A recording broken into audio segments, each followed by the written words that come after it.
Bonjour Hervé, bonjour Joël. Alors, Bonjour. Bonjour Yves. bon, euh, on se retrouve au bout d'une séquence assez particulière avec nos jeunes minimes sur la Ligue, puisque ça a été ponctué par un championnat à Nice, il y en a eu un à Orange, il y a eu cette Coupe de France-là qui nous a fait un peu vibrer et surtout rêver. Et on aura le stage des minimes après. Donc Hervé, qui est, alors je présente encore, hein, c'est un CTS, c'est un conseiller technique sportif sur la Ligue et qui s'occupe là en l'occurrence, parmi d'autres choses, mais là qui s'occupe de nos jeunes catégories, nos minimes. Et là, on a la chance d'avoir là Joël, qui est président, entre autres, qui est président de la CRJ, de la commission régionale jeune, mais qui est aussi sur le tu me corriges si je me trompe, tu es entraîneur sur le club de Miramas également. C'est ça. C'est ça. C'est ça. Donc le but de cette émission, c'est un peu de revenir sur cette année particulière avec ces contraintes sanitaires qu'on a tous subies, mais malgré tout, tout le travail qui a été fourni par la commission régionale jeune, Hervé, l'ensemble de la Ligue, sur cette catégorie-là, sur ces minimes-là, et sur les événements qui ont ponctué et les événements futurs qu'il va avoir. Donc, on va se projeter en même temps. Donc, qui c'est qui veut un peu commencer sur. Ça a commencé à Nice, Hervé, c'est un peu là que ça a commencé, je dirais, pour l'année. Ouais, en fait, on peut même situer ça sur le début de la saison et donc un petit peu avant Nice, parce qu'il fallait déjà se qualifier. Nice, c'était les championnats régionaux. Donc c'est un petit peu le passage obligé pour les minimes quand on commence à faire de la perf et qu'on vise, qu'on vise la fin de saison avec ces fameux championnats que tu as évoqués. Donc ça a commencé à Nice avec les championnats régionaux. C'est une des premières compétitions sur lesquelles il y a vraiment eu un gros effort collectif de la part de la CRJ, de manière à faire une organisation qui tienne vraiment la route et qui permette d'avoir les meilleures conditions pour les athlètes, qui réalisent des performances. Voilà, essayer de mettre au maximum les jeunes dans les bonnes conditions, de manière à ce qu'on puisse ensuite avoir des qualifiés sur les différentes échéances pour la catégorie minime. Joël, comment on prévoit une année comme ça? Alors, une année particulière, je suppose que vous avez Euh, dû vous poser à un moment donné et identifier les étapes qui allaient. Alors, tout à fait, mais pour nous, ça a été plus qu'une année particulière parce que on a créé le nouveau groupe de la CRJ cette année, donc en pleine crise sanitaire. Il a fallu avec Hervé qu'on trouve des collaborateurs qui correspondaient à ce qu'on attendait. Et une fois qu'on a trouvé ces collaborateurs, on les a choisis ensemble. C'est pas un, c'est pas l'autre. On les a choisis ensemble. On a discuté ensemble. Et une fois qu'on les a choisis, on s'est réunis. On a retracé un petit peu la saison. On a commencé la saison par faire des défis athlés parce il y avait aucune compétition pour les jeunes et les clubs étaient en train de perdre un maximum de jeunes. Après, notre grande priorité au départ, c'était les régionaux à Nice. Les régionaux à Nice, ça devait être vraiment le feu d'artifice de l'année parce qu'on voulait faire une compétition où les jeunes se trouvent super bien sur le point de vue technique pour faire des perfs, mais aussi sur les podiums, mais aussi sur l'ambiance. Après derrière on a eu la finale des pointes interrégionales. On a eu la Coupe de France des ligues, la Coupe des ligues. Et à la rentrée, on aura quand même un gros morceau encore qui s'appellera l'équipe athlée, qui est fait septembre, qui est encore un gros morceau, quoi. Après la CRJ, on s'arrête à minime, nous. Alors, quand le président nous parle le cadet, c'est pour faire la relation avec ceux qui vont s'occuper des cadets, parce qu'il veut créer, ils ont dans l'idée de créer un petit peu comme la CRJ, mais pour les cadets et juniors. Donc on fera, surtout Hervé, qui connaît le niveau des jeunes, fera le relationnel entre la future commission qui s'occupera des grands. Ouais, je crois que le but, il est aussi d'établir ce lien qu'il y a entre l'athlé des minimes, qui est la dernière catégorie où on est sur de l'athlétisme jeune, avec l'athlétisme qu'on connaît jusqu'aux Jeux Olympiques. Et ce lien entre les minimes et les cadets, il est super important, quoi. Là, sur des années comme ça, on sait qu'on en a quelques-uns qui sont déjà embrayés sur de la performance et qu'on va retrouver à un niveau compétitif assez élevé. Et donc, le but, il est vraiment de faire une passerelle et d'embrayer tout de suite les jeunes à ce qu'est l'entraînement vraiment en athlétisme. Chez les plus jeunes, ça peut encore être une certaine forme de jeu. Après, quand on continue, on passe de plus en plus sur de l'entraînement et le jeu, il s'éloigne un petit peu. Donc là, il y a vraiment une charnière aussi sur un âge qui peut facilement passer à autre chose. C'est l'âge où justement il faut essayer de fidéliser et il faut leur accorder beaucoup d'attention, sinon il risque de partir ailleurs. Tu parlais, tu évoques l'âge charnière. La charnière entre minime, cadet, benjamin, c'est une charnière où on a beaucoup de déperdition, où on a des efforts à faire là-dessus. Enfin, ouais, c'est vraiment la catégorie sur laquelle il y a beaucoup à la fois, il y en a qui franchissent le pas assez facilement, mais on en laisse toujours sur le côté. Et c'est une période où il y a beaucoup de choses, tant au niveau scolaire que extrascolaire. Et je pense que justement, c'est vraiment dans cette catégorie minime qu'on commence à voir ceux qui sont motivés et qui vont vraiment continuer fort dans l'athlé. Ouais. C'est pour ça que ces actions de Coupe de France, etc., elles montrent vraiment toutes les ambitions qu'il y a chez nos jeunes à cet âge. Ça, c'est des années comme on a vécu 2020 où on a quasiment tout annulé, 2021 où il n'y a pas eu de saison hivernale. C'était une inquiétude de savoir que les jeunes ils pouvaient décrocher et passer à autre chose. Ça, c'était une grosse inquiétude pendant cette période. Donc, on a pu constater que finalement, ils sont bien accrochés et ça continue avec des résultats qui prouvent qu'ils étaient bien. Voilà, que les jeunes n'ont pas tant subi que ça cette période quand même bien contraignante. Oui, le constat qu'on peut faire, Joël, par rapport à ta commission cette année, 2021, tout le monde s'entend à dire que il y a un bon bilan cette année, quoi. On est allé, la Coupe de France, on a brillé, les filles elles ont surbrillé, les garçons aussi.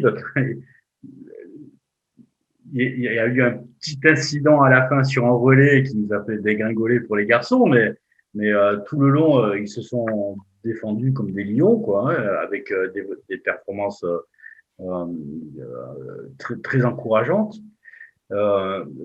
Donc cette année, apparemment, vous me confirmerez, mais il y a un bon bilan sur cette commission-là, avec des bons résultats et des jeunes qui nous ont fait plaisir. Mais d'où on part alors, je ne vais pas évoquer 2020 parce que c'était très particulier, mais 2019, est-ce qu'il y avait autant de mobilisation? Quels résultats? Est-ce que les mobilisations de cette année, ça sert à avoir des résultats et peut-être qu'il y a quand on est moins mobilisé, il y a moins de résultats. Est-ce qu'on peut mettre en épaisseur un petit peu ces 2 années-là et quel constat vous faites vous? Alors, je vais laisser répondre Hervé parce que moi en 2019, j'étais pas dans la commission jeune. Et pour cause, il n'y avait pas de commission jeune, donc voilà. C'est bien l'essentiel de la question, c'est que On a cette année la chance d'avoir des super résultats. Alors là, c'est plus Joël qui pourra parler parce que moi, j'ai bien coordonné toute cette équipe de cadres, de coachs qui ont fait un super travail sur le terrain. Mais c'est Joël qui dira exactement les petits détails et tout ce qu'il a pu vivre. Mais ce qui est essentiel, c'est qu'effectivement, ça a été couplé avec la création de cette CRJ qui avait beaucoup de travail à faire dans pas mal de domaines. Comme l'a rappelé Joël, trouver les bonnes personnes qui vont s'impliquer, qui vont passer du temps en plus, du temps qui passe sur le stade à réfléchir à des questions, etc.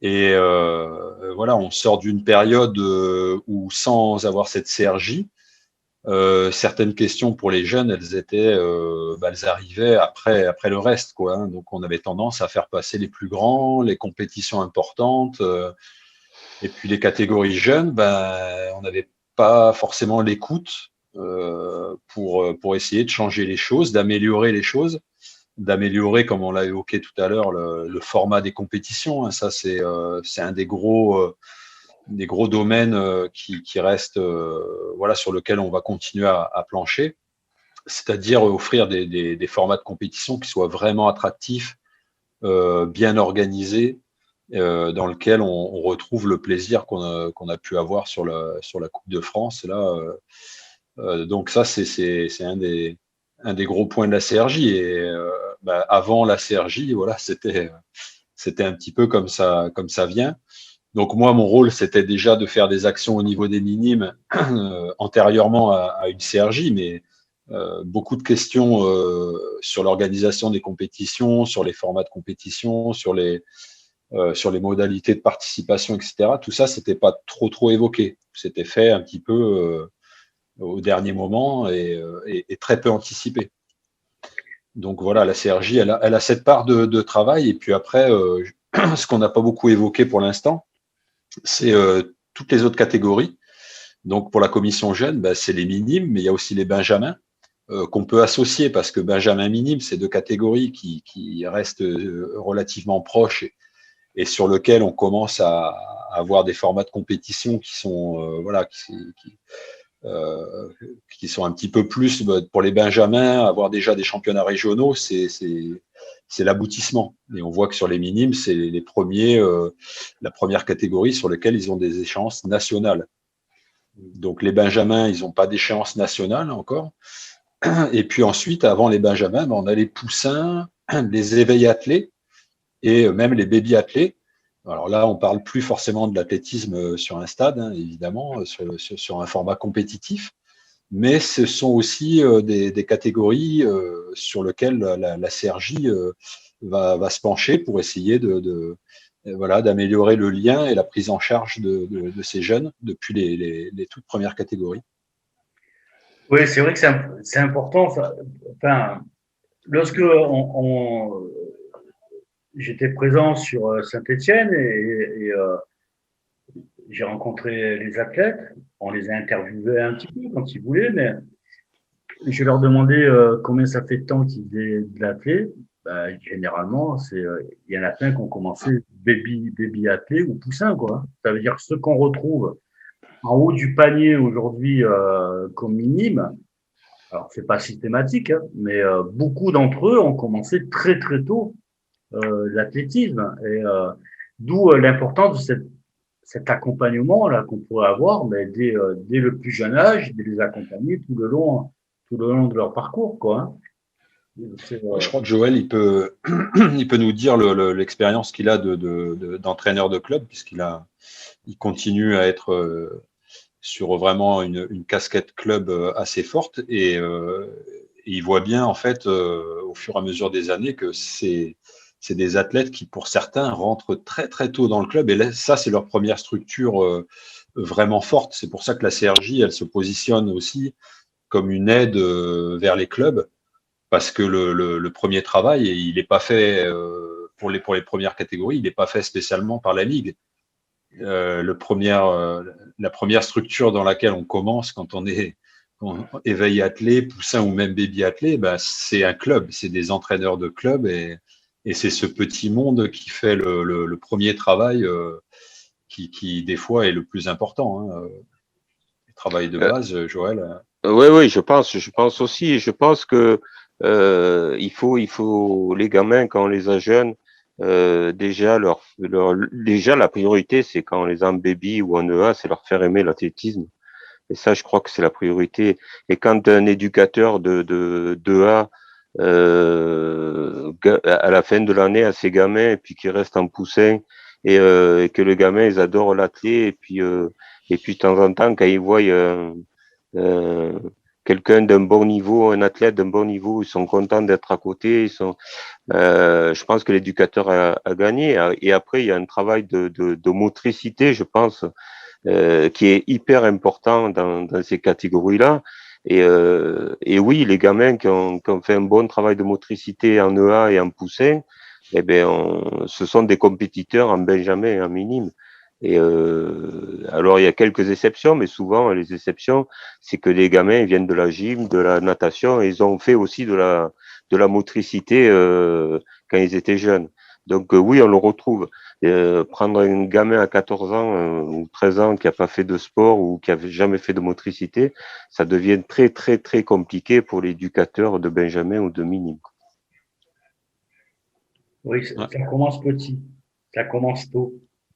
Vous Alors oui, évoquez, Hervé, tu évoques le travail dans les clubs, le travail des entraîneurs, mais sur les organisations en ligue, en gros, c'est seulement une continuité parce que quand on regarde, quand on voit, tu évoquais, Joël, la composition de l'équipe de la CRJ, hein, les collaborateurs, tu les appelais les collaborateurs, l'équipe de la CRJ, c'est qui je suppose que tu évoquais les entraîneurs des clubs qui sont venus sur la Coupe de France. c'est ça. Après, on a différentes personnes. On a, bon, je vais les citer, mais j'ai peur d'en oublier. Hervé, si j'en oublie.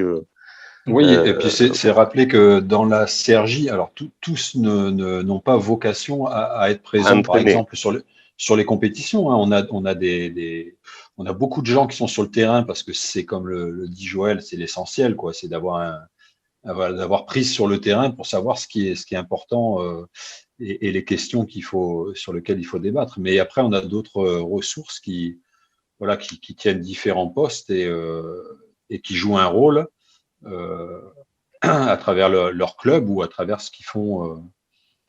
Le fonctionnement de la CRJ, je vais revenir dessus. Il y a un président, il y a un CTS, il y a un président. Hein, mais et derrière, qui la compose en fait, hein? Est-ce que ce sont d'autres personnes qui sont élues, des personnes qui sont au comité directeur, ou est-ce que c'est des personnes issues des clubs, ou est-ce que c'est des personnes qui viennent sur un événement particulier? Comment ça tourne ça en fait? Bah, en fait, moi je suis élu à la Ligue et je suis le représentant de la Ligue de la commission de la CRJ. Hervé est le CTS de la CRJ. Et après, c'est nous qu'on a monté notre équipe. Et c'est pas des élus. Il y en a qui sont élus, mais et en fait, on a choisi les gens dans les clubs. Euh, par rapport à leur Nicolas pour tout ce qui est organisation de compétition, Florent parce que il est juge et c'est lui qui forme les jeunes jurys, donc ça doit faire partie de la CRJ. Après il y a il y a des entraîneurs aussi qui sont dans la CRJ parce qu'ils entraînent des minimes, donc qui nous rapportent un petit peu le terrain. Il y a des gens qui s'occupent des EA et des baby, voilà. Il y a un représentant de chaque comité dans la CRJ aussi. En fait, on a essayé d'élargir et d'avoir un panel de gens qui chacun, quand on se pose une question, il y en a toujours un qui peut y répondre parce que c'est son domaine. Voilà, une des priorités, c'est vrai, Joël, c'était d'associer tous les comités, hein, déjà d'avoir une représentation dans la commission qui n'oublie personne, étant donné que les comités, c'est derrière, après les clubs, ce sont les comités qui gèrent les compétitions pour les plus jeunes, pour les catégories poussin, benjamin. La majorité des formats de compétition sont proposés par les comités. Et ensuite, relayés pour les catégories donc un petit peu plus vers Benjamin minime, sont relayés par des actions de la Ligue. Mais donc, il y a un énorme travail fait au niveau des comités. Ça nous semblait essentiel que toutes les réflexions passent par des gens qui sont sur l'ensemble du territoire et qu'on veille à ce que ces informations-là et ces réflexions, elles touchent l'ensemble des départements qui composent la Ligue. Voilà, la CRJ est riche par cette chaîne de compétences qui part du club, en fait, hein, qui part du club, des entraîneurs, des comités, des engagements de chacun, hein, soit auprès des gamins qui l'entraînent, soit auprès d'un comité départemental sur lesquels il est engagé. Et c'est vrai que pour ça, on a une grande ligue, hein, avec pas mal de licenciés, beaucoup de clubs, beaucoup d'activités. Donc forcément, quand on a deux coordinateurs comme vous, qui va à la pêche des compétences tout le long des départements, forcément, on arrive à avoir des choses très précises, très rigoureuses. Moi, c'est le constat que j'ai fait à Saint-Étienne, où chacun avait sa feuille de route, hein, chaque entraîneur, je parle, hein, de la Sergi, chacun savait ce qu'il avait à faire avec sa dynamique, ses spécialités et son engagement, quoi. Et du coup, ça s'est ressenti à tous les niveaux, hein. Ça s'est ressenti chez les jeunes, de la façon qu'ils ont fait corps très rapidement, hein. On aurait pu se dire, ils arrivent des clubs, ils n'ont pas beaucoup eu de sélection, soit par unique, soit pour aller sur un championnat de France, mais très rapidement, ils n'ont pas abandonné leur club, mais ils ont embrassé de suite. Ils représentaient la Ligue, hein, ils étaient des vrais représentants de Ligue. Et même aujourd'hui, quand je les regarde toutes et tous, là, je ne sais pas vraiment dans quel club ils étaient, quoi. Ils étaient Ligue jusqu'au bout des doigts, quoi.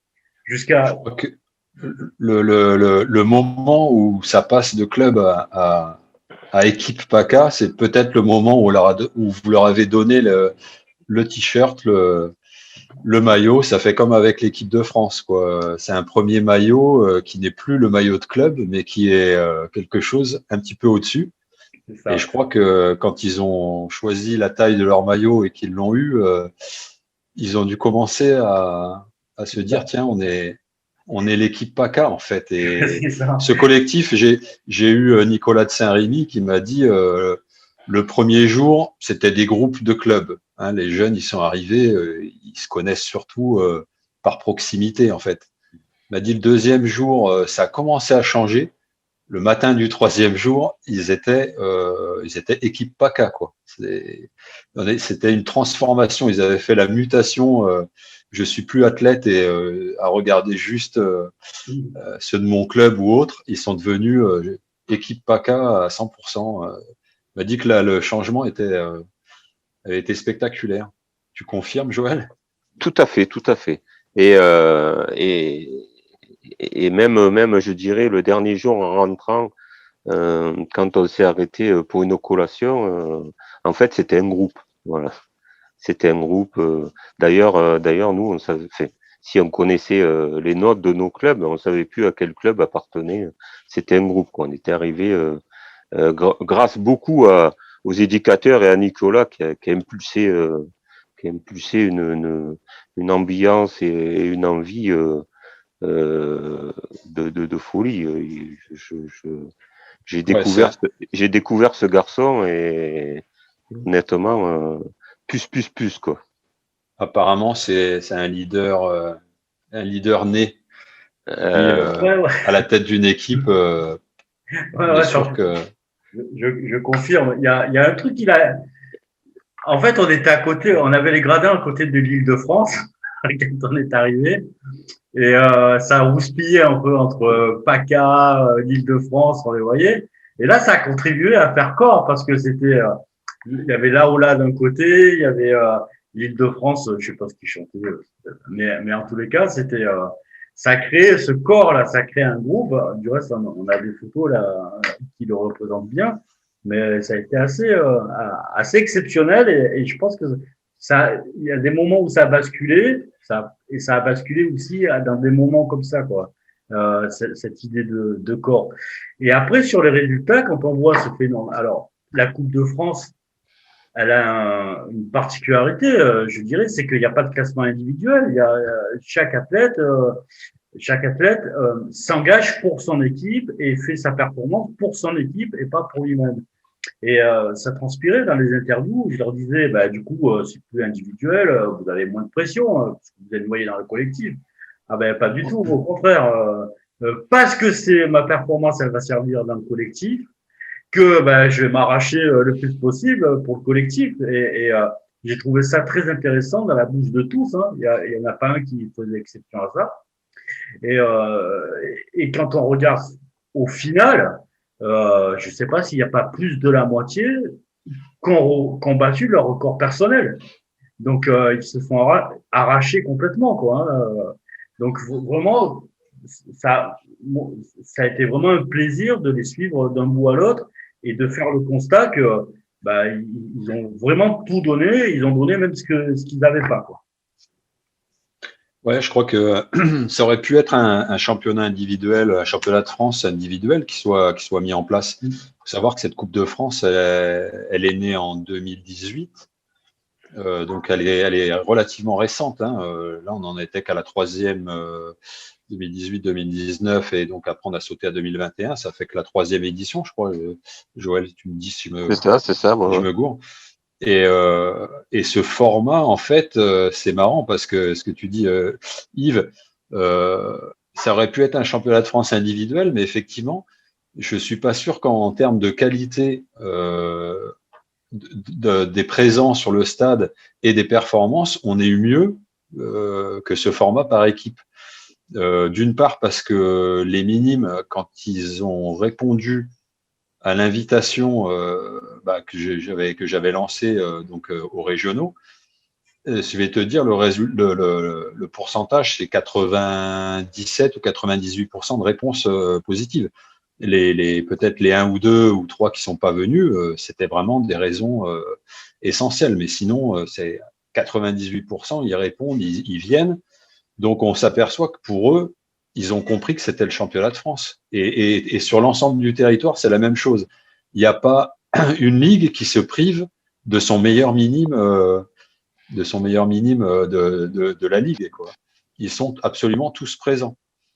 Donc, cette émulation, elle est directement déjà là sur le fait de savoir que cette compétition va rassembler tous les meilleurs dans les disciplines, dans toutes les disciplines sur l'ensemble du territoire.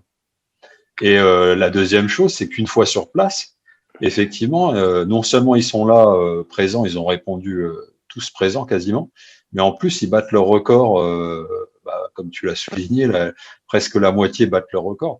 Donc l'aspect collectif et j'apporte ma pierre à l'édifice, chez les minimes, il est super présent. Après, on le retrouve aussi dans l'ensemble des matchs. On avait évoqué il y a peu de temps le fait que ces dernières années, on ait vu moins de matchs au niveau de la Ligue. Voilà, par le passé, on avait plus de matchs. Quand on parle de match, c'est un match par équipe, donc c'est le même procédé, mais ça peut concerner d'autres catégories.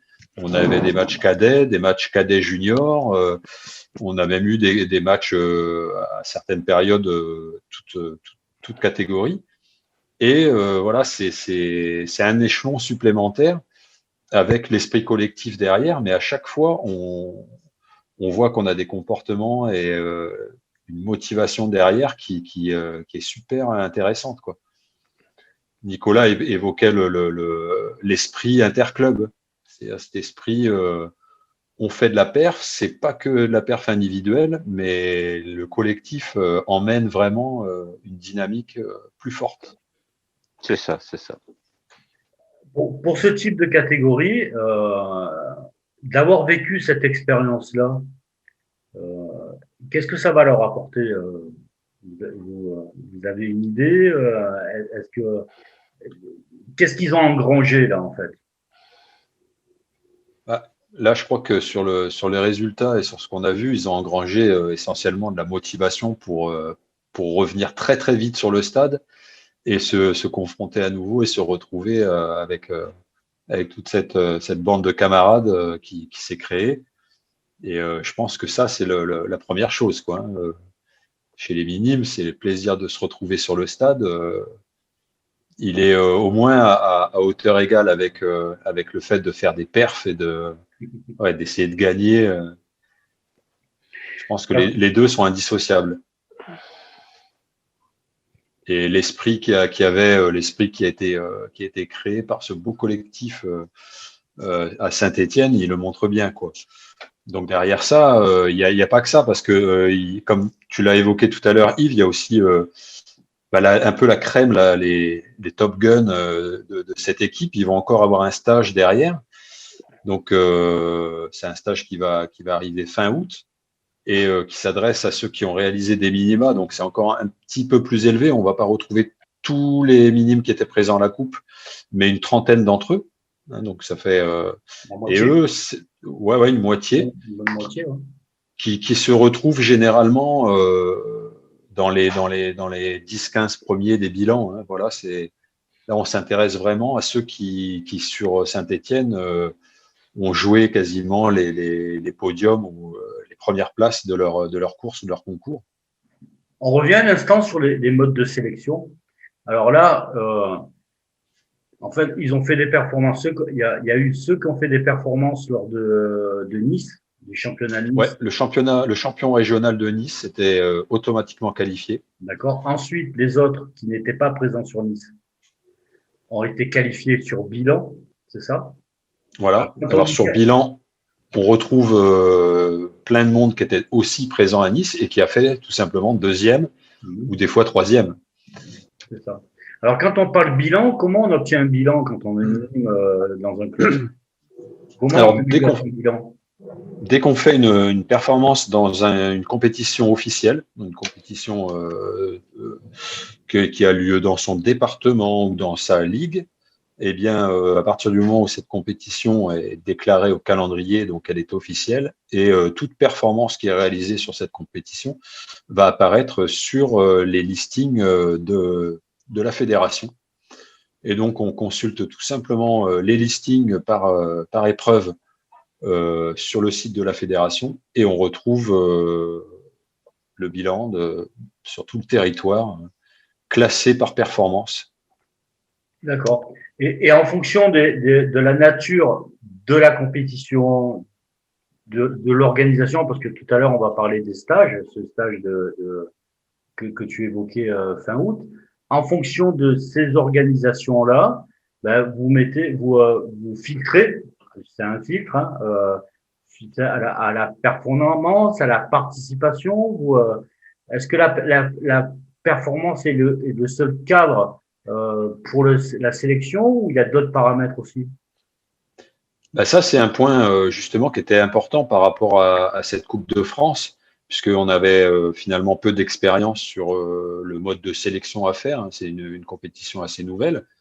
Ce qui a été proposé dans la CRJ, c'est vraiment le groupe de travail de la CRJ qui a proposé de qualifier le champion régional, ce qui fait un coup double. D'abord, on récompense celui qui, sur le moment, est le meilleur.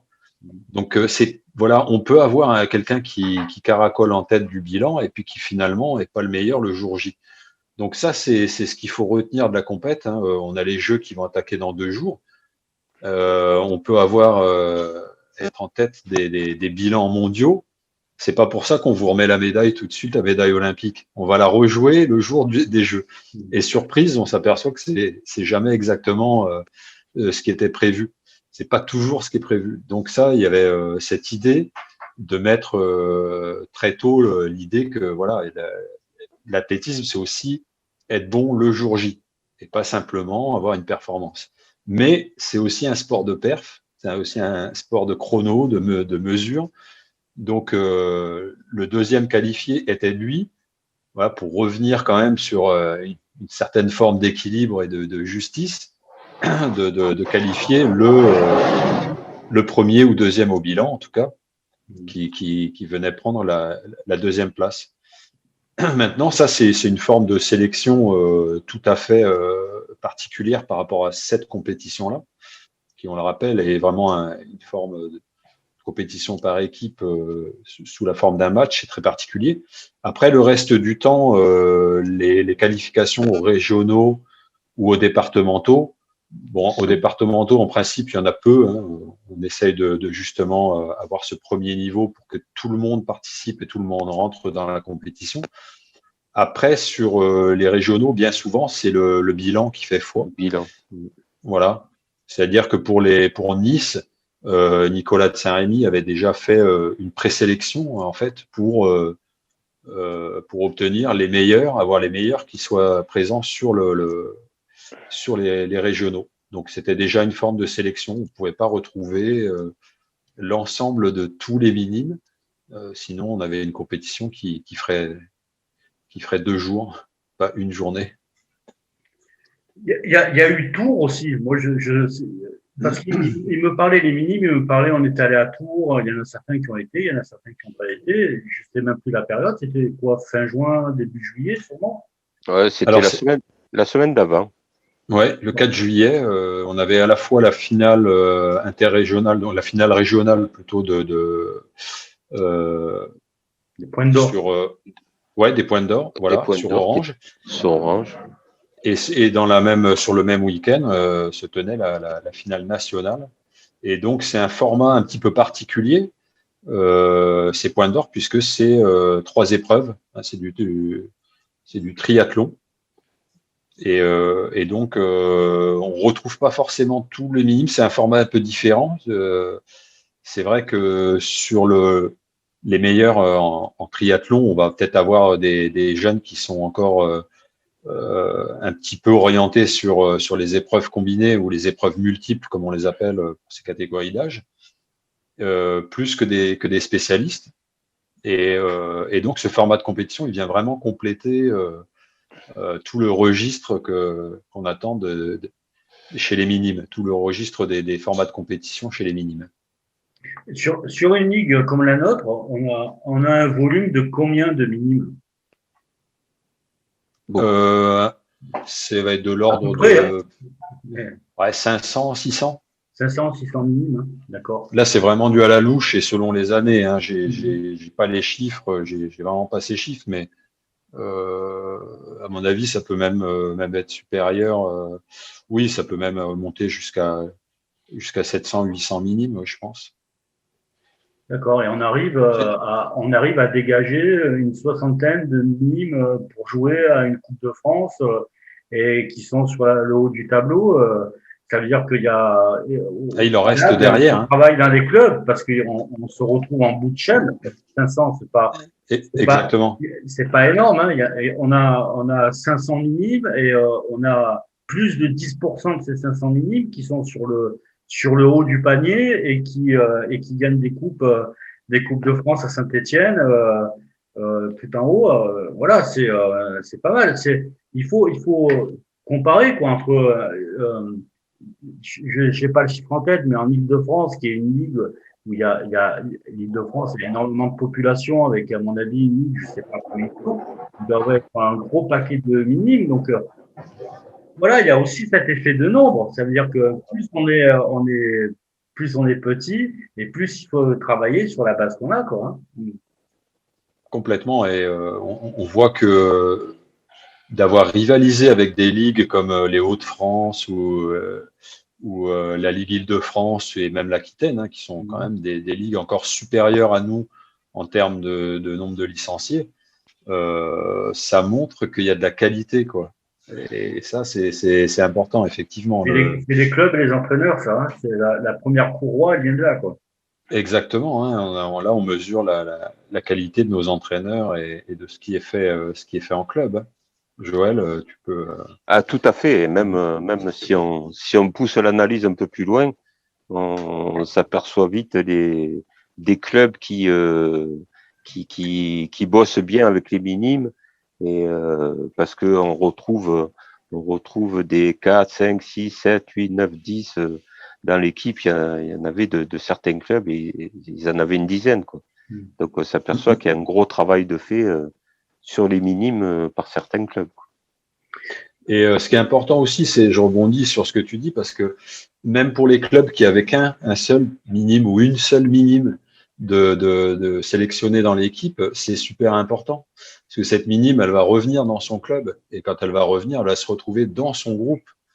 Et donc, ça va être forcément la fer de lance de toute une équipe et de plus jeunes qui vont avoir un modèle au sein de leur groupe. Donc ça, c'est quelque chose qui rayonne aussi, même quand on n'a une qualifiée ou un qualifié dans un club. Ça peut donner tout de suite de l'élan et faire quelque chose qui mette la machine en route pour les générations qui suivent. Joël, là, tu vas les laisser se reposer un peu, nos minimes. Mais qu'est-ce que vous leur avez prévu après? Donc, on a évoqué le stage, mais qu'est-ce qu'il y a d'autre pour eux jusqu'à la fin de l'année, là? Alors, en fait, il y a l'équipe athlée le 25 septembre, si mes souvenirs sont bons, Ouais. qui est une compétition par équipe, mais par club, et qui est qualificatif pour l'équipe athlée nationale. Il y a encore une compétition nationale par club en fin de saison ça doit être en octobre, si mes souvenirs sont bons. Oui. D'accord. Donc là, alors, si on a les stages qui va préparer à ces deux compétitions, alors en fait, est-ce que l'objectif du stage, c'est la préparation pour l'équipe athlée régionale et l'équipe athlée nationale? Est-ce que c'est aussi lié que ça ou c'est un objectif en toile de fond? Je dirais que c'est un objectif en toile de fond parce que l'objectif pour ces minimes qui sont encore sélectionnés sur le stage AT 2028, il est évidemment de les préparer finalement assez tôt. Hein. La saison, la rentrée va se faire en septembre et eux, ils auront déjà un stage dans les pattes, mais c'est un stage qui se voudra de reprise aussi. Et pas seulement être sur le stade. D'ailleurs, c'est pour ça qu'il est fait dans les Hautes-Alpes. Ça va être l'occasion de leur faire autre chose, de les faire courir dans la montagne aussi, parce que tu connais bien Yves. Et c'est aussi une reprise athlétique, évidemment, mais ça va être aussi préparé, comme je le disais, la transition vers un athlétisme où ils vont s'entraîner un petit peu plus. Ils vont rentrer dans quelque chose de plus cadré, un petit peu plus intense en termes d'entraînement, un peu plus sérieux, on va dire, dans le sens où là, on va s'attaquer à de l'entraînement technique, etc. Donc, le but, il est bien sûr de les repréparer à nouveau et qu'ils puissent finir cette catégorie, cette saison minime qui sera l'aboutissement pour eux, avec notamment l'équipe athlée. Et d'une manière plus large, les préparer aussi à éventuellement à accéder, c'est ce qu'on appelle un peu le chemin d'accès vers le haut niveau. Les préparer, certains n'ont pas forcément conscience des contraintes que cela entraîne ensuite par la suite, de s'entraîner 5 fois par jour, voire plus. Donc le but, il est là aussi pour ce stage.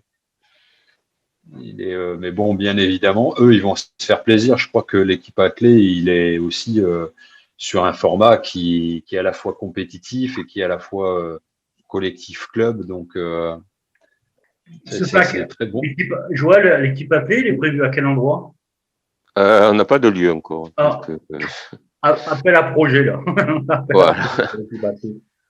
Mais en fait, oui, je rejoins Hervé parce que, et là, je parle plus en responsable de club. Les clubs moyens et les petits clubs font les équipes athlées pour créer un groupe, pour qu'il y ait une ambiance de groupe et tout. Ils les font pas pour monter en national parce que de toute façon ils ont pas et on retrouve un petit peu ce que tu disais tout à l'heure. On peut pas combattre contre des clubs. Les petits clubs qui ont 10, 15 minimes ne peuvent pas combattre contre des clubs qui ont 60 ou 70 minimes. Donc, quand ils font l'équipe athlée, c'est plus pour une fusion de groupe et tout ça, et pour attaquer une saison un petit peu où les jeunes sont déjà en groupe et se connaissent bien que pour participer au national, pour les clubs moyens et petits. Oui. l'équipe athlée, ça se fait au mois de septembre, c'est ça? Et du coup, on est dans les renouvellements de licence et tout, là, en fait. C'est ça, cette année, parce qu'après, dans les années futures, si on n'a plus la crise sanitaire, l'équipe athlée sera en 3 parties, Hervé, si je dis pas de bêtises. En fait, il y aura 3 équipes athlées, un hivernal, un au printemps et un en automne. Et après la finale nationale. Donc toujours la finale nationale en octobre, je crois. En octobre, toujours. Bon. Donc effectivement, c'est quelque chose qui accompagne les clubs sur l'ensemble de la saison. Ça couvre saison hivernale, saison estivale, et ça a bien évidemment un rôle vraiment sur la cohésion des groupes dans les clubs. Hein. C'est comme le dit Joël, c'est après il y en a certains qui vont chercher le podium, c'est sûr. Mais tous les clubs n'ont pas quand même forcément et surtout tous les ans des équipes qui soient forcément à un niveau national. Donc il y a vraiment ce rôle aussi de compète motivante au sein d'un groupe de spécialité notamment, puisque c'est alors là c'est un format qui s'ouvre un peu. Il faut avoir un groupe qui couvre quasiment toutes les disciplines. Ça doit pas être simple dans les clubs. Ça doit vraiment pas être simple dans les clubs d'avoir les minimes sur toutes les disciplines. Ça doit être compliqué, quoi. Ouais, c'est ça. C'est qu'il y a toujours des trous dans la raquette hein, au niveau des entraîneurs. L'idéal, c'est d'avoir des entraîneurs vraiment sur toutes les disciplines, en avoir un maximum. Mais ça, c'est un idéal qui est pas souvent réaliste. Donc effectivement, l'entraîneur, il a souvent à se casser un peu la tête pour fonder une équipe qui tienne la route. Alors, un entraîneur, il veut participer, il veut que son club et ses minimes participent à l'équipe athlée. Il faut qu'il trouve combien de gamins, combien de minimes et combien de disciplines. Alors, je te dirais qu'en National 1, il te faut au moins une vingtaine de gamins. Et en National 2, entre 10 et 15, je dirais. Donc 10 et 15, donc c'est 10 et 15 disciplines différentes à chaque fois. C'est ça. C'est ça. Hein. Ouais, avec les 10 et 15, il faut arriver à couvrir tout. Autre manière de le dire. Ouais, d'où l'idée que tu comprends que les épreuves multiples, c'est toujours ce qui est vraiment impulsé pour les plus jeunes, quoi. La meilleure formation en athlétisme, c'est quand même d'avoir pratiqué des sauts, des courses, des lancers avant de se spécialiser, quoi. Et c'est en ça qu'on retrouve beaucoup de formats d'épreuves qui incitent à ça, qui incitent à avoir des athlètes qui soient un peu polyvalents. Et on en retrouvait encore sur la coupe. C'était le mot qui me venait en tête, la polyvalence. C'est-à-dire que jusqu'à quel âge, jusqu'à quelle catégorie vous favorisez cette polyvalence dans l'athlétisme et après, à quel moment un athlète va décider ou pas hein, de se spécialiser ou cette charnière, toujours, elle intervient à quel moment? Joël, je sais pas, tu peux dire ton expérience. Ouais, moi je vais dire mon expérience, mais c'est pas tous les clubs et pas tous les entraîneurs sont comme ça. Moi personnellement, même les cadets, même s'ils se spécialisent, moi j'entraîne et lancer, donc j'ai des filles là qui sont allées aux France, au disque, au javelot, mais elles font encore du sprint, elles font encore de la hauteur, elles font encore de la longueur. Elles ont une discipline maîtresse, on va dire, ou forte, mais je leur fais encore faire un petit peu toutes les disciplines en cadet. Moi, je leur fais encore faire ça. Après, pas tous les entraîneurs font ça. Ouais, voilà, bonne réponse. Je suis à peu près d'accord avec ça. Le début de la spécialisation. Après, voilà, c'est la spécialisation d'un athlète sur. Ça ne sous-entend pas qu'il ne fait plus autre chose à côté. C'est ce qu'il faut voir derrière l'idée de spécialiser. C'est-à-dire qu'effectivement, quand on aborde certaines disciplines, comme les lancers, hein, Joël, il est pas mal sur les lancers, mais les sauts sont dans le même registre. La performance, ça passe quand même par une approche assez jeune de ces disciplines techniques. Je prends exemple un des jeunes de Joël qui lance déjà le disque à combien 42. 42 mètres. Et pour lancer 42 mètres en minime, voilà, on n'a pas attaqué en minime 2. Hein, ou alors, donc voilà, on retrouve quelque chose qui s'est installé assez jeune et c'est une forme de spécialisation. Et pour autant, comme Joël, même sur des disciplines techniques, je favorise à ce qu'à côté de cette spécialisation, il y ait toujours d'autres disciplines qui soient pratiquées. Ah oui, moi je suis pour. Ça ouvre plus de perspectives, ça permet une meilleure gestion en fait des performances, des compétitions. Quand il y a un moyen de se dire à un moment donné, je suis pas centré que sur les performances dans une discipline, ben, il y a un renouvellement qui est possible, quoi. On a d'autres expériences sur d'autres épreuves et ça donne quelque chose qui est plus facile à vivre que quand on s'isole sur une discipline. Et puis, si c'est toujours l'exemple qu'on peut donner, mais si jamais je connais un problème sur cette discipline, donc il n'y a plus d'athlètes, quoi, en fait. Voilà, si pour une raison, je peux plus vraiment pratiquer, j'ai une blessure ou quelque chose qui colle pas avec cette discipline, si je peux pas me retourner et faire autre chose, c'est quand même embêtant. Donc, on a souvent cet argument et ce fait que sur plusieurs disciplines, et puis il y a une interaction. Hein, ce qui se passe dans toutes les disciplines de l'athlétisme, c'est régi par les mêmes lois, les mêmes principes en fait d'efficacité. Et il n'y a pas de différence entre un lanceur, un sauteur, un coureur. Ça agit toujours sur les mêmes principes. Donc, si on comprend ces principes et qu'on les applique dans une discipline, on peut le faire sur d'autres. Et ça, c'est bien de s'en rendre compte. Tu es en train de nous expliquer que dans chaque discipline, il y a des il y a un socle qualités commun. de base. Il y a une qualité de base qui est transversale à toutes les autres disciplines. Et en fait, un perchiste, il faut qu'il prenne de la vitesse. Par exemple, il y a, je sais pas, pour le lancer, il doit avoir des notions d'équilibre. Enfin, je suis loin d'être l'expert là-dessus, mais j'arrive bien à voir, moi, à comprendre que d'une discipline à l'autre, eh ben, il y a des bases communes, hein, il y a un tronc commun sur toutes, où on travaille ce tronc commun de façon différente selon les disciplines. Mais pour preuve, quand vous vous baladez sur un stade, et dans d'autres sports, la discipline commune à tous les autres sports, c'est l'athlète, quoi. Il y en a plein qui viennent faire de la vitesse, qui viennent faire du foncier, qui viennent faire plein d'activités sur l'athlète, même si c'est des kayakistes, des handballeurs, et que sais-je, hein, d'autres disciplines. Donc oui, l'athlète en lui-même, c'est un sport de base sur tous les autres sports, mais les disciplines de l'athlète également, quoi. On a une base commune à toutes les disciplines là. Bon. C'est ça, l'entraînement des plus jeunes, souvent, c'est juste faire pratiquer, donner les bases dans chaque discipline.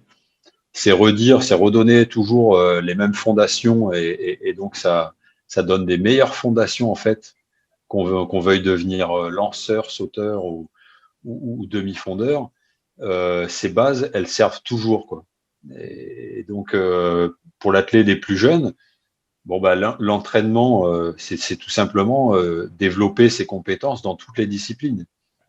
Ce simple fait de pratiquer toutes les disciplines, ça ouvre un maximum de perspectives et ça donne les meilleures bases possibles pour la suite. Et puis, je pense que les jeunes prennent du plaisir quand on leur fait toucher à d'autres disciplines que leur principale. Moi, je vais encore citer l'exemple, mais moi, j'ai vu mes deux lanceuses, on a fait les régionaux d'heptathlon, elles ont pris pendant 2 jours un réel plaisir. Et je pense qu'il faut continuer, il faut le faire. Et puis Hervé le sait, puisqu'on a passé un petit peu par les mêmes endroits. Moi, je me rappelle, sur 30 mètres, un lanceur était aussi vite qu'un sprinter. Et un lanceur sautait les haies 1,06 pieds joints, il en sautait 5 à la fois, donc 5 de suite plutôt qu'à la fois. Donc c'est des et un sauteur c'est pareil, et donc il y a des bases qu'il faut que tous les athlètes qui commencent à être bons aient. Bon. Bon, qu'est-ce qu'on leur dit à nos petits minimes là avant de clôturer pour conclure? Alors moi, je vais commencer. Je vais les remercier de m'avoir fait passer ces 3 jours où je me suis vraiment régalé avec eux. Et je trouve que j'ai retrouvé un super bon esprit et cet effet de groupe sur cette sortie là qu'il y a eu à la Coupe de France où franchement ça a été un plaisir d'un bout à l'autre. On leur donne rendez-vous pour certains, on leur donne rendez-vous sur le stage au mois d'août, l'équipe athlée régionale et puis vaille que vaille après, hein, éventuellement l'équipe athlée France. Un petit mot pour conclure, Joël puis Hervé. Alors moi, oui. Alors déjà, on a pas mal travaillé pour mettre en place la CRJ, la nouvelle CRJ, parce que il y avait des gens avant et il faut pas les oublier. On a pas mal bossé pour mettre en place cette nouvelle CRJ avec Hervé et les autres. Et honnêtement, je me rappelle comme si c'était hier avec Hervé quand on s'est réunis au stadium où on n'était que tous les deux. On était les 2 premiers à SRJ, on regardait à qui on pouvait demander ou pas. Si on nous aurait dit qu'une saison, à la fin de la saison, on se retrouve avec ces trois jours magnifiques, moi j'aurais signé des 2 mains. Maintenant, on n'a pas fait tout bien. On a essayé de créer des trucs. On a créé un livret compétition pour les jeunes. On va se revoir, on va regarder où c'est il y a eu des couacs, ce qu'il faut améliorer, etc., etc. Mais moi aussi, j'ai dans l'esprit, parce que je suis venu à la CRJ pour ça, où il y a plein de clubs qui n'ont pas la possibilité de faire toutes les disciplines chez les minimes, où après les minimes, il n'y a plus rien dans certains clubs, donc où les jeunes partent dans d'autres sports, ou alors ils font 30 ou 40 kilomètres pour continuer à faire de l'athlétisme. Et je pense que là, nous, on a un gros travail à faire pour essayer de garder ces jeunes et de leur proposer autre chose que ce qu'ils font dans leur club. Bon, tu reviendras nous voir pour nous dire tout ça, en même temps que tout est en place. Sans problème. Maintenant que je me sers bien du téléphone. Hervé, un petit mot de la fin. Oui, dans le prolongement de ce qu'a dit Joël, effectivement, on a encore pas mal de cheminement avec la CRJ et de choses qu'on va pouvoir améliorer, et notamment sur l'hiver qui arrivera. Là, ça sera une saison hivernale sur laquelle on va aussi se pencher au niveau de la CRJ pour essayer d'améliorer les choses aussi, comme on a pu déjà un peu le faire sur cette saison estivale. Et puis voilà, donc ça nous fait encore des bonnes réunions à suivre, et je pense qu'on a des belles choses encore à améliorer.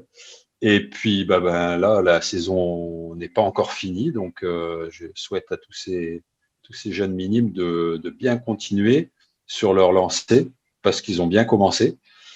Et puis nous, on va prendre le relais derrière et faire en sorte que ça continue bien en cadet, junior, jusqu'au plus haut niveau. Bon, merci à tous les deux. Hein. Je reviendrai chaque fois que vous allez avoir des événements ou des trucs à dire, je vais venir vous voir et on fera des petits coups comme ça. Et, tu viens nous voir dans les Alpes pour le stage? Normalement c'est prévu. Je viens vous voir dans les Alpes. Je vais regarder aussi. Ah ouais, moi j'ai la grosse envie de vous suivre d'un bout à l'autre. Hein. J'ai commencé, je vais finir cette année. Hein. Je trouve